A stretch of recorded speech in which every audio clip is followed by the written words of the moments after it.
ओम नमो भगवते वासुदेवाय।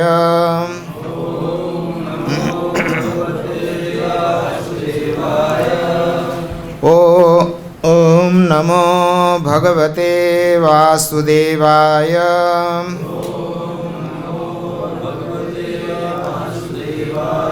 ओम नमो भगवते वासुदेवाय।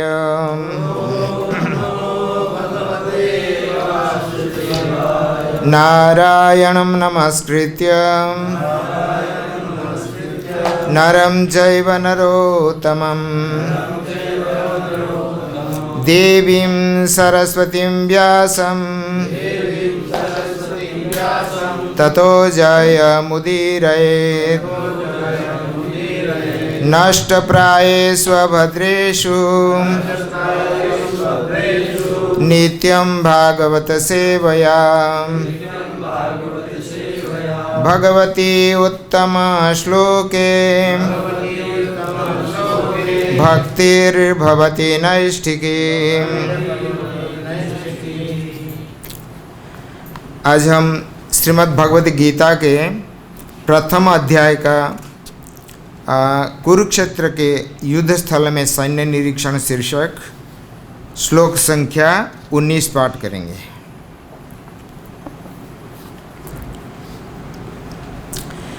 सघोषधार्तराष्ट्राणां हृदयानि व्यदारयत् नभश्च पृथिवीं चैव तुमुलभ्यनुनादयन्। शब्दानुवाद।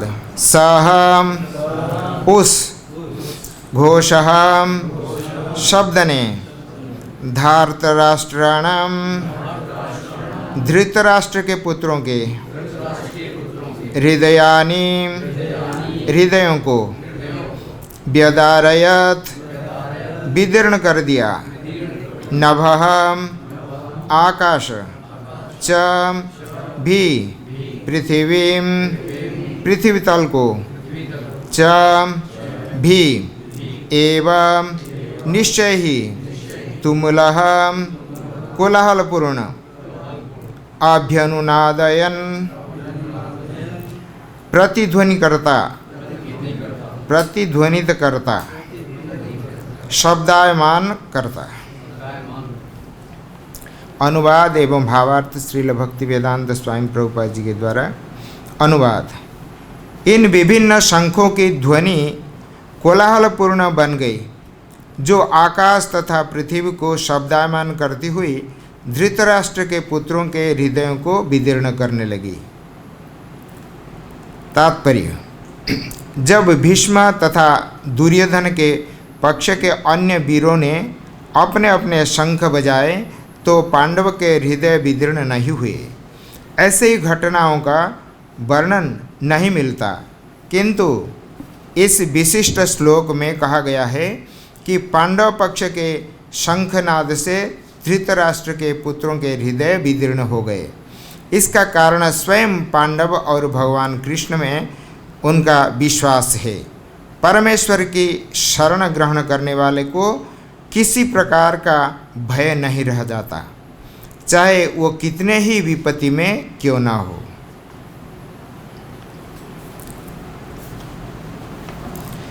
ओम अज्ञानं तिमिरान्धस्य ज्ञानाञ्जनशलाकया चक्षुर्निमीलितं येन तस्मै श्रीगुरवे नमः। श्रीचैतन्यमनोभीष्टं स्थापितं येन भूतले स्वयं रूप कदा मह्यं ददाति स्वपदान्तिकं।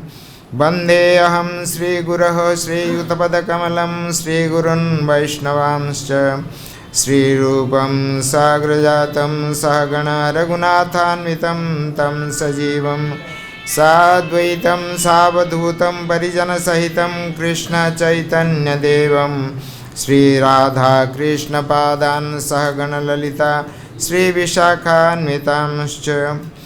हे कृष्ण करुणा सिंधो दीनबंधो जगत्पते गोपेश गोपिकाकान्त राधाकान्त नमस्तुते। तप्त कांचन गौरांगे राधे वृंदावनेश्वरी वृषभानुसुते देवी प्रणमामि हरिप्रिये वाञ्छाकल्पतरुभ्यश्च कृपा सिन्धुभ्येव च पतितानां पावनेभ्यो वैष्णवेभ्यो नमो नमः। नमो महावदान्याय कृष्णप्रेमप्रदायते कृष्णाय कृष्णचैतन्य नाम्ने गौरद्विषे नमः। जय श्री कृष्ण चैतन्य प्रभु नित्यानंद श्री अद्वैत गदाधर श्रीवासादि गौरभक्तवृंद। हरे कृष्णा कृष्ण कृष्ण हरे हरे, हरे राम राम राम हरे हरे। मुखं करोति वाचालं पंगुं लंघयते गिरिं यत्कृपातमहं वन्दे परमानन्दमाधवम्।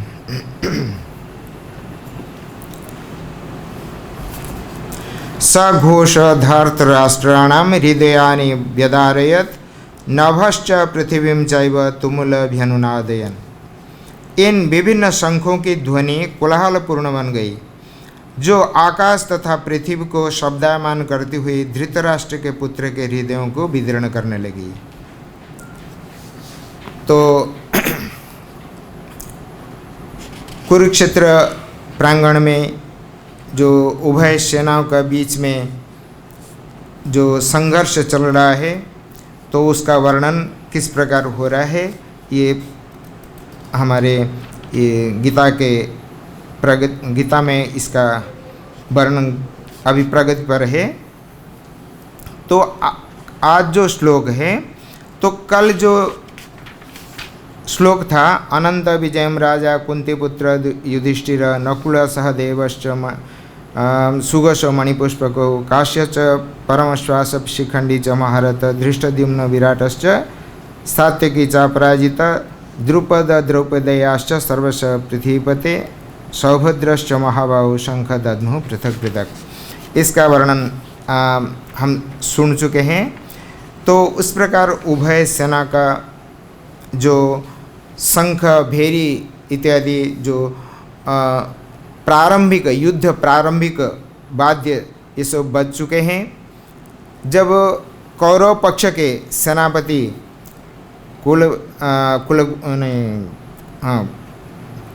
सेनापति पितामह भीष्म अपने शंख बजाए, सिंहनाद पूर्वक उन्होंने शंख बजाए और तत्पश्चात कौरव पक्ष के जितने भी सेनाएं अपना अपना वाद्य एवं भेरी तुरी जो भी उनके पास थे सब बजाने लगे। इसके पश्चात भगवान श्री कृष्ण एवं अर्जुन भीम नकुल सहदेव युधिष्ठिर महाराज अपने अपने शंख बजाने लगे। तो जब पहले उन्होंने कौरव पक्ष का जो शंख बजने लगा तब प्रभुपाद जी उल्लेख करते हैं कि पांडवों का उसमें कोई भय उपजा नहीं, उनका हृदय में कोई भय नहीं था, क्योंकि इसका वर्णन कहीं पर भी उल्लेख नहीं है कि पांडवों को बहुत भय हुआ कौरव सेना के शंख बजने पर इस विशिष्ट श्लोक में जो उल्लेख किया गया कि जब पांडव पक्ष के ये शंख बजने लगे तो वो नभ और आकाश एवं पृथ्वी को शब्दायमान करते हुए ये ध्वनि वो धृतराष्ट्र के जो पुत्र और उनके सेनाओं का विशेषकर धृतराष्ट्र के पुत्र जो थे तो उनका हृदय को विदारण करने लगा। ये बात संजय धृतराष्ट्र से कह रहे हैं। तो तात्पर्य में प्रभुपाद जी ने बहुत सुंदर एक बात कही है, इसी का ऊपर विशेष तो इसमें कुछ उल्लेख नहीं है। ऐसी घटनाओं का वर्णन कहीं नहीं मिलता है, अर्थात पांडव पक्ष का जो भय को दिखाने के लिए कहीं शास्त्र में कहीं पर उल्लेख नहीं कि कौरव पक्ष का जो शंखनाद है पांडवों का हृदय को विदारण किया कि उनका हृदय में भय उपजाया, इस प्रकार कहीं भी उल्लेख नहीं है। पर इसका उल्टे अर्थात पांडव पक्ष का जब सेना जब शंख बजाने लगे एवं जो धृतराष्ट्र के पुत्र थे उनका हृदय को ये बहुत आघात लगा, क्योंकि इतने जोर और इतने भयानक ये शब्द हुआ तो उनका हृदय को मानो वो विदीर्ण करने लगा, चीर फाड़ कर उनका अंदर प्रवेश हुआ, इस प्रकार प्रतीत होने लगा। इसका कारण अभी बताते हैं कि क्या है, क्यों पांडवों का ये विजय ध्वनि कौरवों का हृदय को विदारण करने लगा।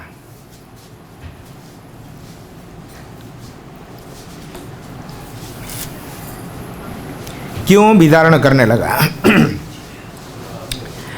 तो इसका जवाब में ये कहते हैं, प्रभुपाद जी लिखते हैं, इसका कारण स्वयं पांडव और भगवान कृष्ण में उनका विश्वास है। परमेश्वर के शरण ग्रहण करने वालों को किसी प्रकार का भय नहीं रह जाता, चाहे वो कितनी ही विपत्ति में क्यों ना हो। जब कोई व्यक्ति भगवान के अनन्य शरण में चले जाता है तो स्वयं भगवान प्रतिज्ञा करते हैं, कहते हैं कि जो मेरी शरण में आएगा तो उनका कभी विनाश नहीं होगा। कहते हैं कि कौन्तेय प्रतिजानीहि न मे भक्तः प्रणश्यन्ति, जो मेरी शरण में आएंगे तो उनका सुरक्षा, पूर्ण सुरक्षा मेरे ऊपर, और इनका कभी विनाश नहीं होता है। स्वाभाविक, जब भगवान किसको सुरक्षा देना चाहते हैं तो उनका कौन बिगाड़ सकता है। तो प्रभुपाद बार बार उल्लेख करते हैं कि रखे हरि मारे के, मारे हरि रखे के, अर्थात भगवान अगर किसको मारना चाहते हैं, ये संसार में कोई शक्ति नहीं उसको प्रतिरोध करने वाली। अगर भगवान उनको सुरक्षा देना चाहते हैं, कोई भी शक्ति नहीं। जैसे प्रत्यक्ष दृष्टांत हमें रोज पाठ करते हैं प्रहलाद महाराज का। हिरण्यकशिपु त्रिभुवन विजयी था, लेकिन पुत्र इतना छोटा सा नन्हा सा बालक है, 5 साल के, पर तो उनका कुछ नहीं बिगाड़ पाया, कुछ नहीं बिगाड़ पाया।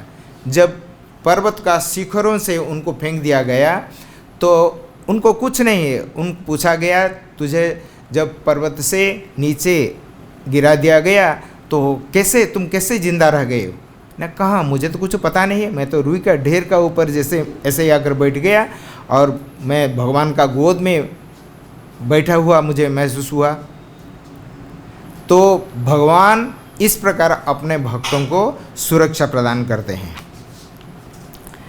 तो इसलिए जो भगवान का शरण में जाते हैं तो भगवान का ये प्रतिज्ञा है, चाहे वो कितने भी कठोर प्रतिज्ञा, भगवान जो चाहेंगे सो करेंगे। लेकिन कभी कभी उनका प्रतिज्ञा भी वो टाल देते हैं। जैसे कि ये ब्रज में एक बहुत बड़ा सुंदर भजन है, तो भगवान श्री कृष्ण कैसे अपना प्रेमी भक्तों का पाल में पड़कर तो अपना प्रतिज्ञा को तोड़ बैठते हैं। तो ऐसे ही ये भजन है, पूरा तो याद नहीं जितना ये है। प्रबल प्रेम पाले पढ़कर प्रभु का नियम बदलते देखा, अपना मान तले टली जाए भक्त का मान न टलते देखा। अर्थात भक्तों का प्रेम में इतना बंध जाते हैं तो अपना प्रतिज्ञा भी वो तोड़ बैठते हैं। ऐसे हम देखते हैं जब भगवान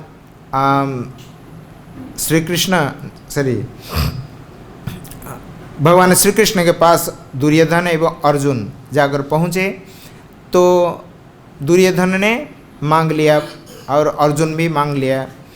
तो अर्जुन ने भगवान को मांगा और नारायणी सेना मांगा दुर्योधन। अपना अपना जो इच्छा थी तो पूर्ति हो गई। लेकिन जब अर्जुन को भगवान कहने लगे, अर्जुन तुझे इतना ज्ञान नहीं है तो तू जानते हो मैं युद्ध में किसी भी प्रकार अस्त्र ग्रहण नहीं करूँगा, धारण नहीं करूँगा। न कोई बात नहीं, मुझे अस्त्र शस्त्र धारण करने का कोई आवश्यकता नहीं आपको, आप केवल मेरे पक्ष में रहिए बस। तो दुर्योधन सुन रहा था, उनको बहुत हर्ष हुआ, वाह अस्त्र धारण नहीं करेंगे तो विजय तो सुनिश्चित हमारे है, नारायणी सेना हमारे साथ में है। और भी 10 अक्षौणी सेना हमारे 11 टोटल कुल हमारे पास 11 अक्षौणी सेना है, तो फिर ही पांडवों का पराजय तो सुनिश्चित है। तो उस समय जब प्रतिज्ञा उन्होंने कर ली कि मैं युद्ध में अस्त्र धारण नहीं करूँगा, ये बात पितामह भीष्म जब उनको अवगत हुआ तो पितामह भीष्म ने तो अपना मन से उन्होंने ठान बैठे कि देखा जाए किस प्रकार प्रभु अपना प्रतिज्ञा रखते हैं। तो फिर जब युद्ध हुआ तो सब आप जानते हैं किस प्रकार रथ का पहिया को, इसलिए उनका नाम पड़ गया, क्या पड़ गया, भगवान का नाम, जो रथ का पहिया को उठाकर भगवान पितामह भीष्म को मारने के गए। तो पितामह भीष्म बोले कि प्रभु ठीक है, इतना ही मैं चाहता था, बस हो गया मेरा काम, तोड़ दिया अपना प्रतिज्ञा। तो ये भगवान का ऐसे ही इतना भक्त वत्सल है। तो जब भी कोई भक्त उनका अनन्य शरण में जाता है तो उनका सुरक्षा, जैसे आप देखते हैं कि रामायण में आप सुने होंगे, देखे होंगे टीवी पर, तो जब विभीषण ने हमेशा रावण को ये उपदेश देने लगा, भैया देखो जिनको आपने यहाँ से चित्रकूट से उठाकर लाए जिन स्त्री को, वो सामान्य स्त्री नहीं है, ये साक्षात जगत जननी, ये अम्बा ही, ये लक्ष्मी है और भगवान श्री राम का ये धर्म पत्नी है। तो अगर आपका जीवन का भय है तो तुरंत उनको पूरा आदर का साथ वापस कर दीजिए। बार बार इस प्रकार जब उनको सलाह देने लगे, वो क्रोधित होकर उनको वहाँ से बहिष्कार कर दिए। लेकिन विभीषण थे ही भगवान राम के भक्त, और इस प्रकार उनको अंततः वहाँ से बहिष्कार कर दिया गया, रावण ने उनको हटा दिया। तो अब कहाँ जाएं, भगवान का शरण में आएगा। तो वहाँ से तो थे ही, तो रावण जो असुर जो थे, रावण कुंभकर्ण, ये सब अपना योग शक्ति है, तो समुद्र लंघन करके आकर पहुँच गया। भगवान राम उस समय सुग्रीव बाली इनके साथ में सब विचार विमर्श कर रहे थे किस प्रकार सीता जी का ठाव किया जाए। तो उस समय आकर पहुँच गए। तो जब वो देखे अपना स्वरूप में आ गए, हनुमान ने पहचान लिया कि यही रावण का छोटे भाई है, ये विभीषण है। तो उन्होंने विभिन्न प्रकार, हनुमान जी को बिल्कुल भरोसा है, ये तो भगवान का नित्य सेवक है। क्योंकि भगवान जब हनुमान जी छद्म वेश में वो लंका में घूम रहे थे सीता जी को ठाव करने के लिए, तो उस समय प्रातःकालीन तो उनका देखा कमरा का बाहर है तुलसी है और भगवान राम का फोटो है, और अपना कमरा से जो रूम है तो वहाँ अंदर से भगवान राम का नाम जप करता हुआ शब्द आया।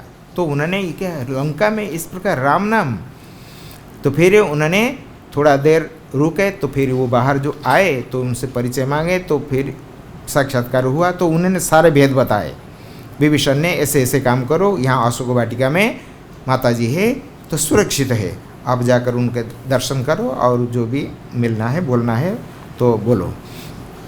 तो ये सब हो गए। ये भेद जब रावण को पता चला तो रावण अंत में रावण का युद्ध हो रहा था। उस समय मायावी रावण अपने को विभिन्न प्रकार छद्म वेश में करके कभी कभी आकाश में दिखाई पड़ता है, कभी कभी अदृश्य हो जाता है। तो भगवान राम को विभीषण ने सलाह दी, प्रभु आप नीचे खड़े होकर आप उनके साथ युद्ध मत करिए, आप रथ लीजिए और जो जो उनका भेद है सब बता दिए। और रावण सुन रहा था तो गुस्सा में आकर बोला, अरे भ्रातृद्रोही कुलद्रोही, मैं तो राम को तो मारूंगा ही मारूंगा, उनको बाद में मारूंगा, पहले तुझे अग मारूंगा। तो भगवान राम खड़े हैं और विभीषण भी खड़े हैं। तो वहीं ऊपर से आकाश मार्ग से उन्होंने बाण बरसाने लगे। तो जब आया, इतना तीव्र गति से बाण आ रहा था, भगवान राम का पास में विभीषण खड़े हैं, तो राम को छोड़कर विभीषण को मारना चाहता है, इतने गुस्सा में आ गया था रावण। तो भगवान तुरंत विभीषण को पीछे करके सामने बाण का सामने हो गए, तो उनका छाती में आकर लगा। तो विभीषण ने रोने लगा, प्रभु ये आपने क्या कर दिया? ना, ये मेरी प्रतिज्ञा है, मुझे कुछ उसमें कोई ये नहीं है, ये मेरी प्रतिज्ञा है, जो मेरी शरण में आएंगे तो मैं उनको सुरक्षा प्रदान करूंगा, चाहे रावण क्यों न आए। मैं तो कहता हूँ, रावण अगर आकर मेरी शरण में आ जाएं तो फिर उनको भी मैं क्षमा कर दूंगा। वो भगवान जानते हैं कि रावण कभी आने वाला नहीं है। और विभीषण आए तो आते ही प्रथम दर्शन में भगवान सारे मंत्रियों से, भगवान राम सारे वानर सेनाओं से सहमति ले ली, क्या किया जाए। सभी अलग अलग मत पोषण किए, पर भगवान राम ने कहा कि देखो, ये मेरा राज है, मेरी ऐसी ही प्रतिज्ञा है कि जो भी व्यक्ति से असुर हो, शत्रु हो कि कोई भी हो, अगर मेरी शरण में आएगा मैं तो कभी वापस नहीं करूँगा, मैं उनको शरण प्रदान करूँगा। तो इस प्रकार जो भक्तवत्सल भगवान, उनका अनन्य शरण में जाने से तो भक्तों का सारे भय मिट जाता है। इसी प्रकार बात तो बुआ कुंती ने भगवान श्री कृष्ण से भी कही कि आप मुझे हमेशा विपद दीजिए, ताकि मैं विपद में रहकर आपको स्मरण करूं। आपका स्मरण करने से, आपका उपस्थिति जब होती है तो फिर मैं ये संसार अपुनर्भव दर्शनम, ये कहते हैं, विपदः सन्तु नः शाश्वत तत्र तत्र जगद्गुरो भवतः दर्शनम यत् स्यात् अपुनर्भव दर्शनम। जब जब मैं आपको पुकारूं तो आप अपने स्वरूप में हमारे सामने आकर खड़े हो जाएं, तो फिर हमारे ये भव दर्शन नहीं होता है, अपुनर्भव दर्शनम। भव मतलब संसार। जब आप हमारे पास सामने खड़े होते हैं तो मैं साक्षात वैकुंठ ही अनुभव करता हूँ। तो इसलिए आप हमेशा हमको विपत्तियाँ ही देते रहिए। तो ये कौन कह सकता है? भगवान से कोई भक्त कि कोई सामान्य व्यक्ति इस प्रकार विपत्ति मांगेंगे? सभी कहते हैं कि हमारे विपत्ति को हटाइए, लेकिन बुआ कुंती भगवान श्री कृष्ण से इस प्रकार वर मांगते हैं क्योंकि वो जानते हैं भगवान का जो ये, तो उनका तो बहुत सारे गुण उन्होंने वर्णन किया है और अंत में इस प्रकार कहते हैं। तो इसी संदर्भ में और एक दृष्टांत मैं दूंगा, ये वृत्रासुर का प्रसंग। जब इंद्र के साथ उनका कथोपकथन हो रहा था तो उन्होंने, वृत्रासुर ने असुर जन्म लिया है, पर देखो उनका भावना किस प्रकार भाव है। तो वो इंद्र से कह रहे हैं, पुंसाम किलैकांत धियाम स्वकानाम या संपदो दिवि भूमौ रसायाम नराति यद्वेष उद्वेग आधिर मदह कलिर्व्यसनम संप्रयासः। कहते हैं जो संसार में भगवान से अनन्य प्रेम करते हैं तो वो प्रेमीजन भगवान का अपने निजजन होते हैं। तो भगवान उनको कभी स्वर्ग, मर्त्य एवं पाताल इस प्रकार संपत्ति उनको नहीं देते हैं। क्यों नहीं देते हैं? ना उससे तो भगवान के प्रति जो भक्ति है, भगवत भक्ति तो होता ही नहीं, क्योंकि संसार में रहकर संसार को प्राप्त होकर कौन भजन करेगा। तो स्वर्ग, मर्त्य, पाताल अर्थात भूर्भुवस्व, ये अगर संपत्ति अगर किसी को मिल जाए तो वो तो भगवान का भक्ति भूल ही जाएगा। और वो कहते हैं कि मेरे प्रभु जो वो अनन्य प्रेमी भक्तों को इस प्रकार ये संपत्ति नहीं देते हैं, क्योंकि उसमें तो कल्याण, अपना कल्याण तो होता है नहीं, उल्टे राग, द्वेष, उद्वेग और मद, प्रमद, कलह, व्यसन ये सब उत्पन्न होता है, जिससे व्यक्ति हमेशा उद्वेग रहता है। तो इसीलिए मेरे प्रभु इस प्रकार भक्तों को कभी नहीं देते हैं। और क्या ये कहते हैं, त्रैवर्गिकाया सभिघातमस्मत् पतिर्विधत्ते पुरुषस्य शक्र ततनुमेयो भगवत प्रसाद यो दुर्लभ किंचन गोचरण्य। कहते हैं इतना नहीं, हे शक्र, हे इंद्र, मेरे प्रभु भक्तों का जो धर्म अर्थ काम संबंधी जो प्रयास है उनको ये व्यर्थ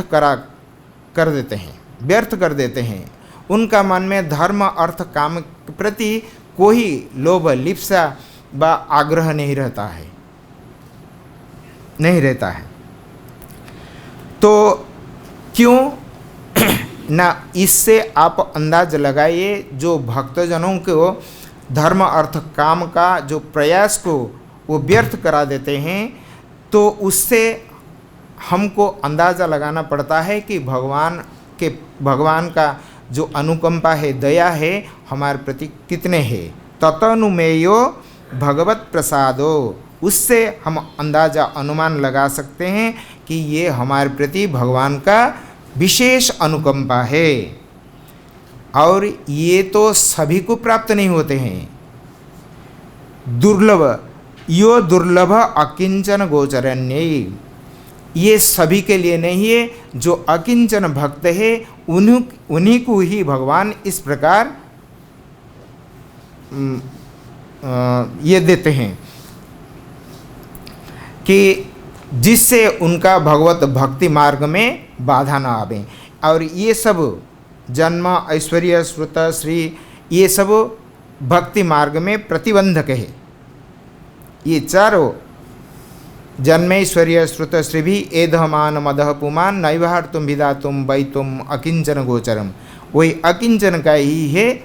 और ये सब जन्म, बड़े घर में जन्म लेना, ऐश्वर्य, बड़े संभ्रांत से ऐश्वर्यशाली होना, श्रुत, बहुत पांडित्य, बहुत विद्या जानता है, तो ये भी बाधक है। इस प्रकार जन्म, ऐश्वर्य, श्रुत और श्री अत्यंत सुंदर, तो इस प्रकार ये हमारे मन में अहंकार व बुद्धि को कलुषित करने वाला ये व्यक्ति है। ये सब चार चीज़ें हैं। तो इनसे जो रहित होते हैं तो भगवान उनको बहुत कृपा करते हैं। तो फिर आगे कहते हैं, इसीलिए मैं चाहता हूँ प्रभु आपके दास नहीं बनना चाहता हूँ। अहम हरे तव पादैक मूल दासानुदासो भवितास्मि भूयः मनः स्मरेता सुपतेर गुणांस्ते गृणीत वा कर्म करोतु काय।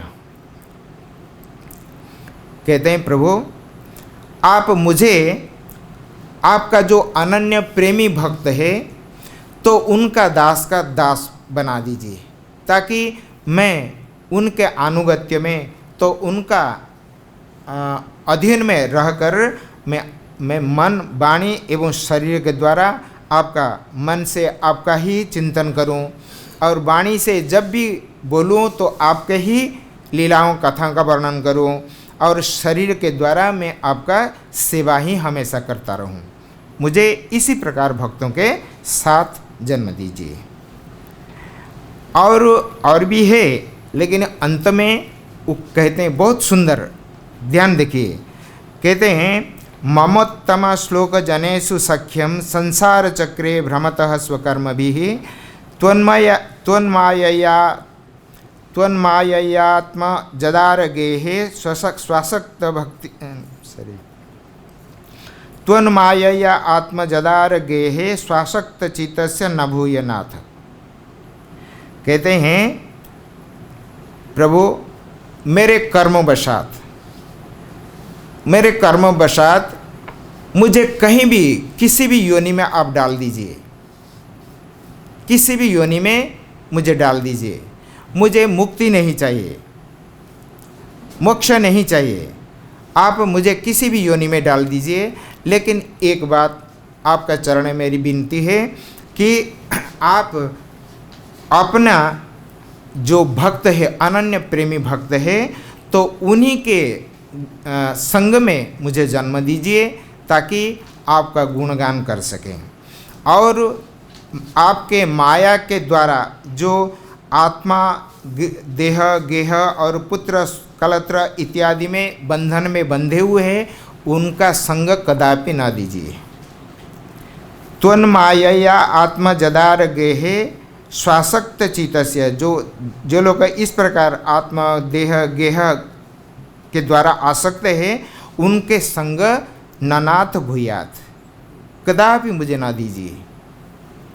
इस प्रकार देखो, असुर योनि में जन्म तो हुआ, लेकिन भावना कितना विचित्र है।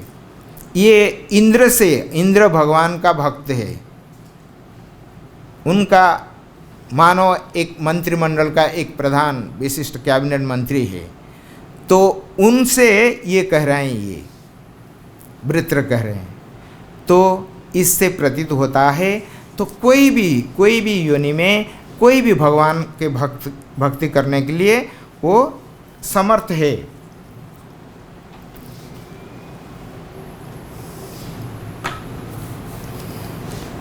इसलिए चैतन्य चरितामृत में कहा गया कि नीच जाति न है कृष्ण भजने अयोग्य, सत्कुल विप्रन है भजने रे योग्य, जेई भजे सही बड़ा अभक्त हीनचार, कृष्ण भजन नाही जाति कुलादि विचार। कहते हैं कि कृष्ण के भजन के लिए कोई जाति कुल का विचार नहीं है, जो भजन करेगा वही बड़ा, और जो सत्कुल विप्रन है भजन योग्य, जो अत्यंत कुलीन ब्राह्मण कुल में जन्म हो, अगर भगवान का सेवा व भक्ति न करें तो उसका जीवन व्यर्थ है। और कोई चंडाल कुल में जन्म हो और भगवान का भक्त हो तो वो मुझे स्वीकार है। मैं चंडाल कुल में जन्म ले लूँगा लेकिन भगवान का भक्ति करूँगा। तो इस प्रकार ये भक्तों का ये है। भगवान कहते हैं कि कृष्ण भजन में कोई जाति कुल का विचार नहीं है। और इस प्रकार जो अनन्य, ये सब प्रभुपाद जी ने जो लास्ट पंक्ति लास्ट लाइन कहे हैं, जो भगवान का शरण में जाता है तो उनका कोई भय नहीं होता है। और देखिए, जब भगवान श्री कृष्ण मथुरा गए तो उस समय तो उन्होंने उद्धव जी को, उस समय गोपियाँ और ब्रज के जितना नंद बाबा और माता यशोदा कृष्ण का विरह में बहुत व्याकुल थी। इस क्योंकि कृष्ण बोल कर गए कि मैं आऊँगा, लेकिन अभी तक आए नहीं। सभी उनका स्मरण कर रहे हैं और विशेष करी जो ब्रज गोपिकाएँ, तो उनका तो मन कहीं किसी में भी नहीं लगता है, किसी में नहीं लगता है। तो हमेशा गृह कर्म में लिप्त रहते हुए हमेशा भगवान का स्मरण करते हैं। ये एक प्रकार का भगवान का उनके प्रति एक बड़ा वरदान है, क्योंकि आपाततः बाह्यतः हमको लगता है कि ये भगवान श्री कृष्ण कितने निष्ठुर है। ये गोपियों को वचन देकर अपना गए तो गए, वापस नहीं आए, और यहाँ तक कि संदेश तक भी नहीं भेजे। लेकिन भगवान का और कुछ उद्देश्य है। गोपियों का जो थोड़ा बहुत कहीं कुछ रह गया, उनको और ये जो विरह नल में विप्रलंब भाव में ये पूरा अग्नि के सदृश होकर वो सब जलाकर भस्मीभूत कर दिए। एकदम 24 कैरेट सोने बन गए वो गोपियाँ। अब उन भगवान का साथ, उनका सानिध्य प्राप्त करने के लिए बिल्कुल फिट है। तो भगवान उद्धव जी को जब भेजे, उद्धव को भेजे कि उद्धव आप जाओ, जरा ब्रज में जाओ, गच्छ उद्धव ब्रजम सौम्य पित्रोर्न प्रीतिमावह। मेरे पिता माता, और नाम तो नहीं लिए गोपियों का, लेकिन उसी का बहाना से बोलते हैं कि पिता माता को मेरी संदेश दे देना, और साथ साथ और जो गोपियां हैं उनको भी समझा बुझाकर आ जाना। भगवान ये शिक्षा देना चाहते हैं उद्धव का संदेश माध्यम से। तो देखो, ज्ञान ये प्राप्त होना कोई बुरी बात नहीं, लेकिन अहंकार आ जाए तो बहुत खतरा है। तो उसको समझाने के लिए, यद्यपि भगवान के पास में रहते थे, उनका चचेरे भाई है, और भगवान श्री कृष्ण और उद्धव में कोई भेद नहीं है, इतने सामंजस्य उनके समानता है वो दोनों में। तो हम जगत को शिक्षा देने के लिए उन्होंने भेजे, और उद्धव ये सामान्य व्यक्ति नहीं है। उद्धव सामान्य व्यक्ति नहीं। वृष्णि नाम प्रवरो मंत्री कृष्णस्य दैत सखा शिष्य बृहस्पति साक्षात उद्धव बुद्धिशतम, ये श्रीमद् भागवत का श्लोक है। ये साक्षात उद्धव, ये किसका मंत्री? वृष्णिवंशीय, ये प्रवर मंत्री, श्रेष्ठ मंत्री है, और कृष्णस्य दैत सखा, तो अत्यंत प्रेष्ठ नज़दीक उनका मित्र है। और किसका शिष्य है? बृहस्पति। शिष्य बृहस्पति साक्षात उद्धव बुद्धिशतम, बुद्धि में उनके बराबर कोई नहीं है। भगवान को छोड़कर बुद्धि में उनके बराबर कोई नहीं है। और इस प्रकार बुद्धिशतम व्यक्ति का कभी अहंकार आ सकते हैं? बोलते हैं कि हाँ, आ सकते हैं, आ सकते हैं। उद्धव का इस प्रकार व्यवहार से व संदेश से हम लोगों को शिक्षा देना चाहते हैं कि अगर ज्ञान कर्म जिस भी भक्ति भी आप ये करें, अनुष्ठान करें, उससे जैसे आपका मन में गर्व अहंकार न आवे। तो उद्धव ने चले गए, संदेश लेकर कहाँ? ब्रज में चले गए। तो वहाँ पर जाकर उन्होंने गोपियों से मिले। प्रथम दर्शन में तो उन्होंने, जब उनको पहले तो नंद बाबा और यशोदा से मिले, तो बाद में गोपियों से मिले, तो जो लेटर दिए थे भगवान, जो संदेश भेजे थे, तो गोपियों को छिपा कर दिए। उद्धव का सामने उन्होंने, गोपियों ने वो पत्र पढ़ा और उनका सामने उनको टुकड़े टुकड़े कर फाड़ कर फेंक दिया। और उद्धव वो तंग रह गए, अरे अरे तुम लोग क्या कर रहे हो? इसीलिए तो आप तो इतना माने बुद्धिहीन, इसीलिए तो भगवान ने हमको भेजा तुम्हारे पास तुमको शिक्षा देने के लिए। अरे ये भगवान का हस्तलिखित पत्र है, उसमें क्या लिखा है तो ज़रा पढ़ो ना। हमारे पढ़ने के लिए हमारे पास ज्ञान नहीं है, हम कुछ समझते नहीं है, ज्ञान फ्यान कुछ नहीं जानते, तो ये कर दिए। तो कुछ दिन रहने का बाद उद्धव जो देखे गोपियों का भाव, भगवान श्री कृष्ण के बारे में कुछ दिन रहे, तो जो भाव देखे तो आश्चर्यचकित हो गए। आश्चर्यचकित है, अरे ये गोपियाँ अनपढ़ी ग्वालिनी और गाय के पीछे पीछे चलने वाले उनका ये, और ये इस प्रकार भगवान का इतना प्रेमी है।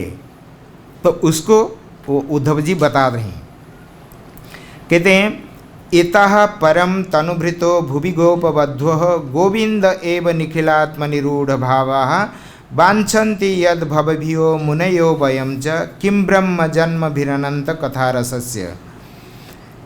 इतः परम कहते हैं कि ये संसार में अब तक जितने भी देहधारी हो गए हैं, तो उनमें से ये गोपियाँ देह धारण करने का ये श्रेष्ठ है, और ये सफल भी है।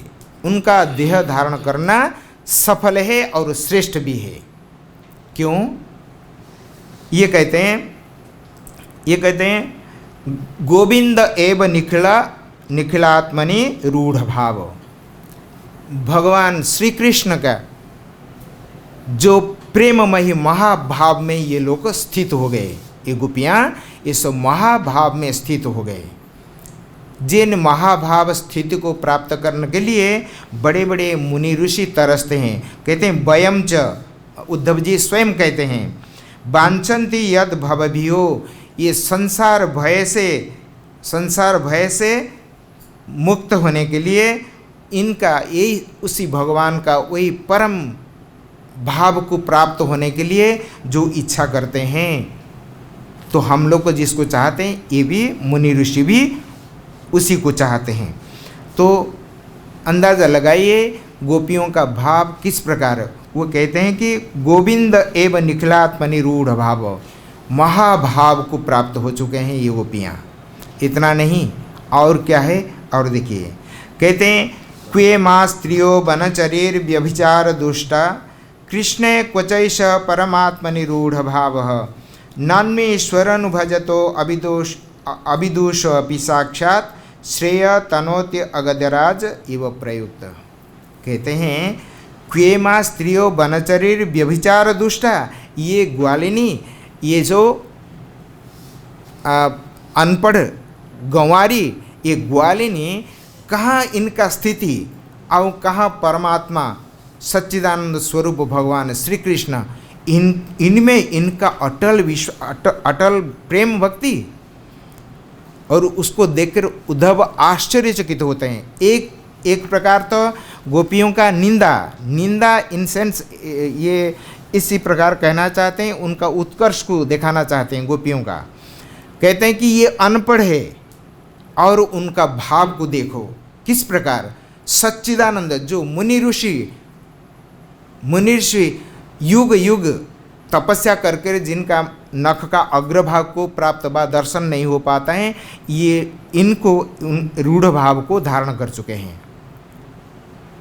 ये कहते हैं क्वेमा स्त्रियो वनचरीर व्यभिचार दुष्टा, ये सब व्यभिचारी है और दुष्टा है, नीच कुल में जन्म लिया है। और कहाँ इनका ये अनपढ़ गवालिनी और कहाँ सच्चिदानंद परमात्मा परम ब्रह्म भगवान श्री कृष्ण, और उनमें ये दृढ़ भाव देखकर दोनों को तुलना करते हुए उद्धव का पूरा माने हार्ट फेल हो रहा है।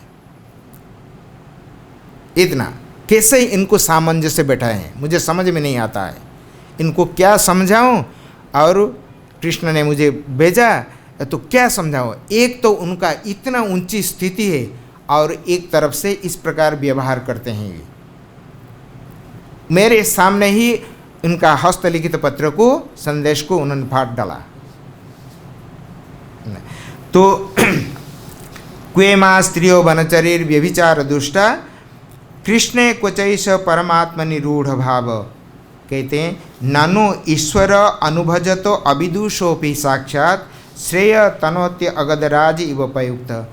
अगर इस प्रकार अनपढ़ गंवालिनी भगवान श्री कृष्ण परमानंद सच्चिदानंद परम ब्रह्म में अटूट विश्वास, श्रद्धा एवं प्रेम भक्ति सर्वोच्च पराकाष्ठ को प्राप्त हो चुके हैं, तो अगर सामान्य व्यक्ति, अगर कोई भगवान का इन महत्व माने गुण लीला और उनका बारे में कुछ न जानते हुए अगर उनका सेवा और उनसे प्रेम करे तो उनको भी परम कल्याण हो जाएगा। जैसे कोई अनजान व्यक्ति अगर अमृत को पान कर ले तो वस्तु शक्ति के द्वारा उनका वो उनको अमर करा देगा। वस्तु स्थिति ऐसे ही है, अमृत का ऐसे ही स्वभाव है, चाहे आप जानो चाहे न जानो। आपने पान किया तो वो वस्तु स्थिति वो अपना काम कर देगा। तो उसी प्रकार जब कोई व्यक्ति अनपढ़ होकर इस प्रकार भाव में स्थित हो जाते हैं, तो फिर जो लोग जानबूझकर हम जैसे व्यक्ति वयम वांछन्ति यद भवभ्यो मुनय वयम च, उद्धव स्वयं अपने को प्रदर्शित करते हैं, वयम हम लोग भी जिनका कामना करते हैं, तो पहले से ही ये गोपी उनका हृदय में इतना दृढ़ता के साथ परम भाव को, परम प्रेम को और वो पराकाष्ठ को प्राप्त हो चुकी हैं। उनके बारे में क्या कहूँ। इस प्रकार ये भगवान का अनन्य भक्तों का ये गति है। इसलिए प्रभुपाद जी बार बार कहते हैं वैष्णव क्रिया मुद्रा विज्ञ ना बुझाए। बड़े बड़े विद्वान भी उनको समझ नहीं पाएंगे इनका क्रियाकलाप, है ना। कितने लोग को प्रभुपाद जी को भी ऐसे ही, प्रभुपाद स्वयं उल्लेख करते हैं कि मेरे गुरु भाई भी मुझे ईर्ष्या द्वेष करते थे और दूसरे का बात क्या करें। तो इस प्रकार प्रभुपाद जी लिखते हैं कि जो अनन्य भगवान का अनन्य शरण में आते हैं, हाँ ये कहते हैं परमेश्वर की शरण ग्रहण करने वाले को किसी भी प्रकार का भय नहीं रहता है, क्योंकि वो अभय रहते हैं। यही है भगवान ने उन्हें गिनाया जो दैवी गुण संपन्न व्यक्ति है, तो उसमें पहला ये कहते हैं अभयम सत्व संशुद्धिर, अभय को प्राप्त हो जाते हैं ये व्यक्ति भगवान का शरण में जाने से। सारे योग क्षेम सारे भगवान वहन कर लेते हैं। जैसे छोटा शिशु उनका भय का कोई अगर थोड़ा सा आभास मिले तुरंत पिता माता का पूरा पकड़ कर उनको ये करेगा।